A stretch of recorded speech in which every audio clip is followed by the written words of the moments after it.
शिमला में जाखू मंदिर में बना पहला एक्सकेलेटर 8.5 करोड़ की लागत से बना 40 मीटर से लंबा एक्सकेलेटर सीएम और उप मुख्यमंत्री ने किया शुभारंभ। बीजेपी प्रदेश अध्यक्ष डॉक्टर राजीव बिंदल का बयान, प्रदेश सरकार पर लगाए कई गंभीर आरोप, कहा सुखू सरकार जनता को कर रही असली मुद्दों से डाइवर्ट। बिलासपुर में पूर्व खाद्य आपूर्ति मंत्री राजेंद्र गर्ग का बयान, विधायक राजेश धर्मानी पर लगाए आरोप, कहा विधायक कर रहे सरकारी जमीन का दुरुपयोग। नाहन में बीजेपी ने सांसद सुरेश कश्यप को बनाया उम्मीदवार, एक बार फिर से शिमला संसदीय सीट से बने उम्मीदवार। सुरेश कश्यप ने पार्टी हाईकमान का जताया आभार। शिमला में योजना समिति की मासिक बैठक, मेयर सुरेंद्र चौहान ने की बैठक की अध्यक्षता। बैठक में विकास कार्यों के प्रस्तावों को दी मंजूरी।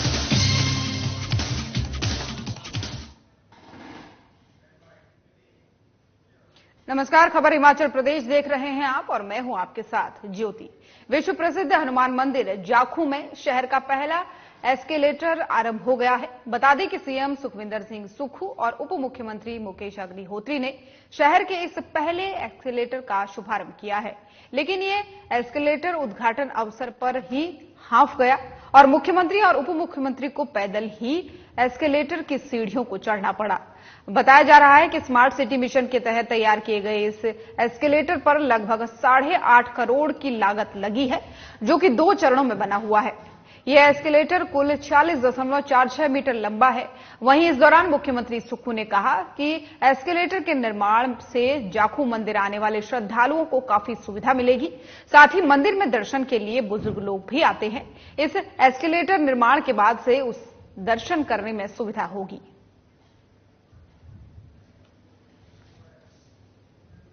तो शिमला से ये तस्वीरें आपको दिखा रहे हैं, जहां पर आज मुख्यमंत्री और उप मुख्यमंत्री दोनों ही पहुंचे और यहां पर हनुमान मंदिर जो है प्रसिद्ध, वहां का विश्व प्रसिद्ध हनुमान मंदिर जाखू में शहर का पहला एस्केलेटर आरंभ हो गया है। इस दौरान जो है इसका शुभारंभ हुआ और शुभारंभ के दौरान की तस्वीरें आपको दिखा रहे हैं, जहां पर सीएम सुक्खू ने कहा कि ये एक सौगात के स्वरूप है, क्योंकि यहां पर जो बुजुर्ग लोग दर्शन के लिए आते हैं उनको काफी सुविधा इससे मिलने वाली है।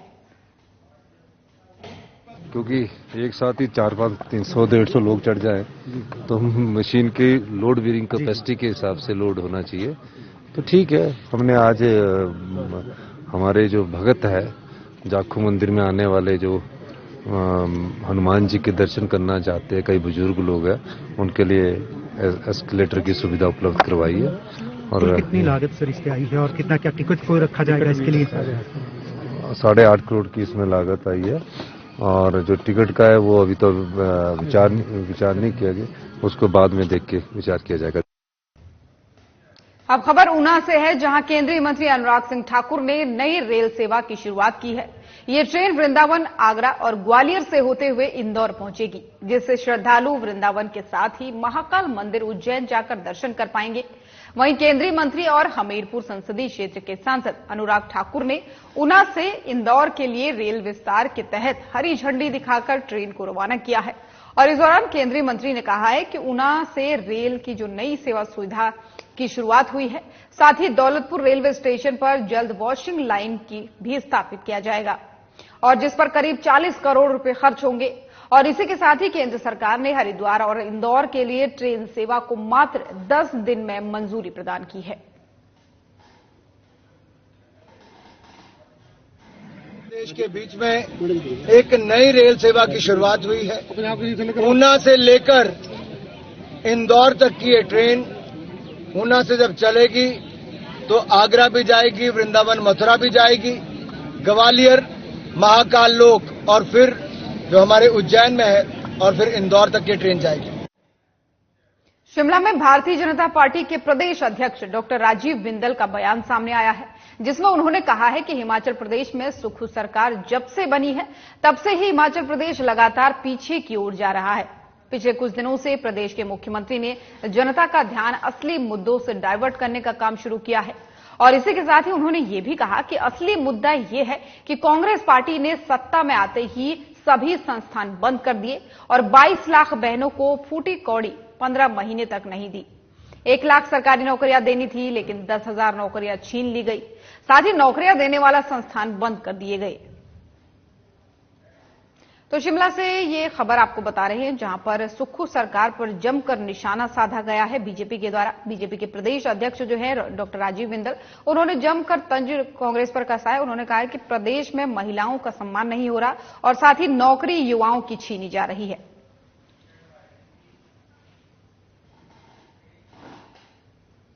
बिलासपुर में पूर्व खाद्य आपूर्ति मंत्री राजेंद्र गर्ग का बड़ा बयान सामने आया है, जिसमें उन्होंने कहा है कि विधानसभा क्षेत्र के विधायक और प्रदेश सरकार में मंत्री राजेश धर्मानी, जो अपने आप को बहुत ही पाक साफ और ईमानदार कहते हैं, उनके अपनी ही कांग्रेस पार्टी के 2 बड़े नेता और ठेकेदार, जिन्होंने आईपीएच विभाग के पास हाल ही में कुछ जमीन खरीदी, जिसमें गाड़ी जाने के लिए मंत्री के दबाव से वहां विभाग ने दीवार को पीछे हटाकर अपने उन चहेते ठेकेदारों को लाभ पहुंचाने के लिए सड़क बनाने का जो काम किया है वो काफी निंदनीय है और वे सरकारी जमीन का दुरुपयोग है।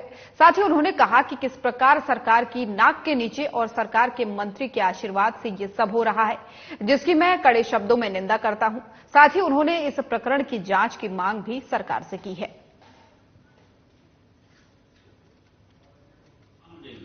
स्थानीय विधायक और प्रदेश सरकार में मंत्री श्री राजेश धर्मानी जी कांग्रेस के ठेकेदारों को सारे नियमों को ताक पर रखकर किस प्रकार लाभ पहुंचा रहे हैं, उसकी कोई सीमा नहीं रही। हाल ही में 2 कांग्रेस के ठेकेदारों को, जिन्होंने कुछ आईपीएच विभाग के आसपास जमीन खरीद रखी है और वहां रास्ता नहीं था, सड़क नहीं थी, वहां आईपीएच विभाग की सड़क की जमीन पर सड़क बनाने का काम दबाव डालकर अधिकारियों के ऊपर किया गया, जिसकी मैं भर्त्सना करता हूं और कड़ी निंदा करता हूं और मांग करता हूं कि इस मामले की जांच होनी चाहिए कि इस प्रकार सरकारी जमीन को ऐसे लुटाया जा रहा है। और साथ ही कांग्रेस के ठेकेदारों को अधिक से अधिक फायदा पहुंचाने के लिए गैर कानूनी तरीके से उसकी खुली छूट मंत्री जी ने दे रखी है और जिसका प्रमाण जो है अभी हमारे सामने आया, जब बड्डू सान में एक फॉरेस्ट के बीओ को आईडीपी के तहत जो बीओ हैं उनकी पिटाई की गई और पिटाई करने के बाद थाने में दबाव डाला गया और वहां उनकी कंप्रोमाइज करवा दी गया।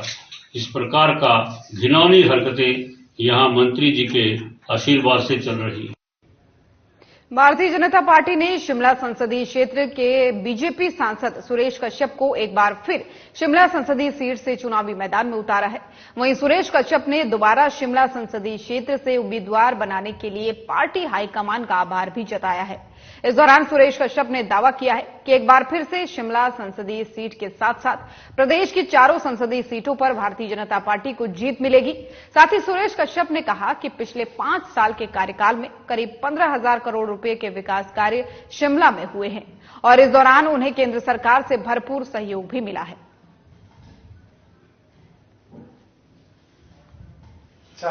केंद्र सरकार के द्वारा मैं समझता हूं कि मेरे संसदीय क्षेत्र में लगभग 15,000 करोड़ से भी ज्यादा के काम हुए, जिसमें रेणुका डैम प्रोजेक्ट की बात हम करें तो लगभग 7,000 करोड़ रुपया उसके लिए स्वीकृत किया गया। सुन्नी डैम प्रोजेक्ट लगभग 250 करोड़ रुपया उसके लिए स्वीकृत हुआ। इसी प्रकार से हम चाहे आईआईएम की बात करें जो धौलाकुआं में जिला सिरमौर में बन रहा है, नाहन मेडिकल कॉलेज है उसके भवन निर्माण के लिए, आईआईएम के भवन निर्माण के लिए पैसा स्वीकृत हुआ। नालागढ़ में मेडिकल डिवाइस पार्क हमको मिला। चंडीगढ़ से बद्दी रेलवे लाइन, चंडीगढ़ से बद्दी 4 लेन, और इसके साथ साथ जिस प्रकार से कालका शिमला 4 लेन की बात करें, शिमला स्मार्ट सिटी की हम बात करें, और जिस प्रकार से अनेक ऐसे काम मेरे संसदीय क्षेत्र में पिछले 5 वर्षों के दौरान स्वीकृत किए गए। बहुत सारी पीएमजीएसवाई की सड़कें इन 5 सालों में स्वीकृत हुई है। हर घर नल के माध्यम से हर घर को पीने का पानी का कनेक्शन दिया गया। और शिमला में नगर निगम की वित्त संविदा और योजना समिति की मासिक बैठक मेयर सुरेंद्र चौहान की अध्यक्षता में आयोजित की गई। बैठक में शहर के लिए कई विकास कार्यों के प्रस्तावों को मंजूरी भी दी गई। साथ ही कर्मचारियों के डीए का प्रस्ताव भी बैठक में पास किया गया और इसी के साथ ही नगर निगम की आय बढ़ाने को लेकर कई मुद्दों पर भी चर्चा की गई। वहीं महापौर सुरेंद्र चौहान ने कहा कि कुछ दिनों में आचार संहिता लग सकती है, इसलिए इन्हें जल्द घोषणा इनकी की जाए। और वहीं महापौर ने यह भी कहा कि बैठक में जो कर्मचारियों का 4% डीए था, उसे मंजूरी दे दी गई है। अब ये सदन में मंजूरी के लिए जाएगा। वहीं नगर निगम ने 3 डंपिंग साइट चिन्हित किए हैं, जिसमें एफसीए के से मंजूरी मिलने के बाद से शुरू कर इसको दिया जाएगा, वहीं जिससे निर्माण कार्य करने वाले उस स्थान पर डंपिंग कर सकेंगे।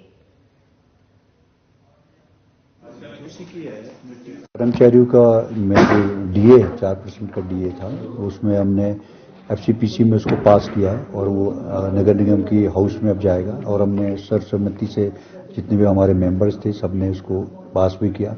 इसके अलावा रिवॉल्डी की जो शॉप्स है, जो हमने परसों भी वेंडर। अब धर्मपुर ब्लॉक में आने वाली दून के पहाड़ी क्षेत्र की पंचायतों के से संबंधित जो है विकास कार्य पट्टा बीडीओ कार्यालय में ही हो सकेंगे और जिन विकास कार्यों के लिए देरी होती थी, अब इन विकास कार्यों को गति मिल सकेगी। आपको बता दें कि मुख्य संसदीय सचिव रामकुमार चौधरी ने पट्टा में बीडीओ कार्यालय का उद्घाटन किया है, जिससे दून के पहाड़ी क्षेत्र के अंतर्गत आने वाली पंचायतों के लोगों के कार्य पट्टा में ही हो जाएंगे। वहीं मुख्य संसदीय सचिव और दून के विधायक रामकुमार चौधरी ने इस मामले में बताया है कि इस बीडीओ कार्यालय के खुलने से दून की 25 पंचायतों के कार्य सहजता के साथ ही पट्टा में ही हो जाएंगे।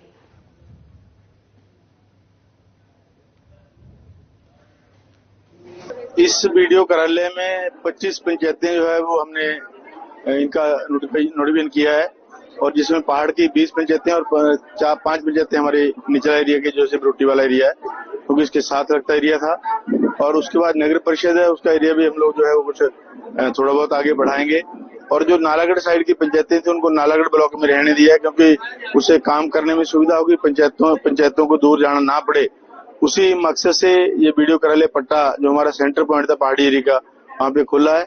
और इससे हमारे जो पंचायत के कार्य हैं, डेवलपमेंट वर्क्स हैं, उनको करने में तेजी आएगी और सही तरीके से हम लोग जो कर पाएंगे। धर्मपुर दूर पड़ता था, कई बार प्रधानों को जो है वो देर सवेर जाने में असुविधा होती थी। उस असुविधा को देखते हुए बड़ी पुरानी मांग जो है वो माननीय मुख्यमंत्री जी ने हमारे दून क्षेत्र की पूर्ण की है।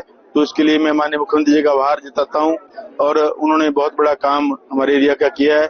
उससे हमारे एरिया की जो डेवलपमेंट है उसमें 4 चांद लगे। खबर हिमाचल प्रदेश देख रहे थे आप। बुलेटिन में फिलहाल इतना ही। नमस्कार।